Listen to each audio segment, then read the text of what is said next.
Maombi ni dawa. Nimekuwekea ushuhuda hapa mkubwa kabisa wa matendo makuu ya Mungu anavyofanya zaidi ya fikra zetu na fahamu zetu.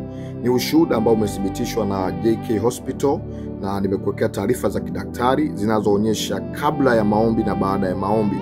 Huyu ni mama yetu mmoja ambaye alikuwa ni mjamzito. Siku ya tarehe 19 mwezi wa 3 alienda hospitali kwa ajili ya kucheki hali yake ya ujauzito, na akaambiwa kwamba mtoto tumboni amejiviringisha kitovu, yani amejiviringisha kwenye kitovu chake.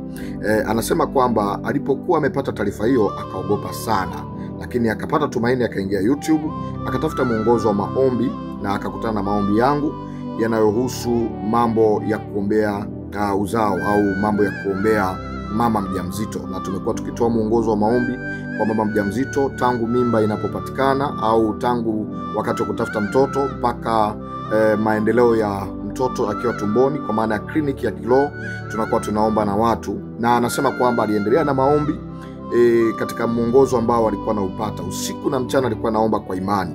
Na utaona hii taarifa ya kwanza hapa ni taarifa ya kidaktari ambayo inaonyesha kwamba mtoto katika tumbo la mama yake amejiviringisha kitovu, na unaona hapo kwenye taarifa ya mchoro inaonyesha kuna kitu ambacho kilikuwa kipo.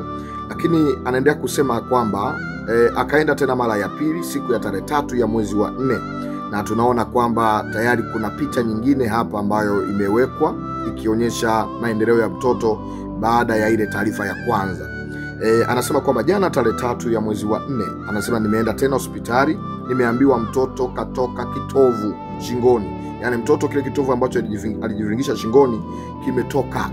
Kwa hiyo mtoto amekaa sawa. Anasema hakika maombi yako pastor yamefanya kazi, na mshukuru sana Mungu, na siku yote najifungua nazidi kufuatilia maombi yako pastor. Mimi nimefunguliwa salama kabisa. Anasema mimi nitajifungua salama kabisa. Imani yake imekuwa ni kubwa. Utaona Mungu anavyofanya maajabu hata kwenye tumbo ndani kabisa.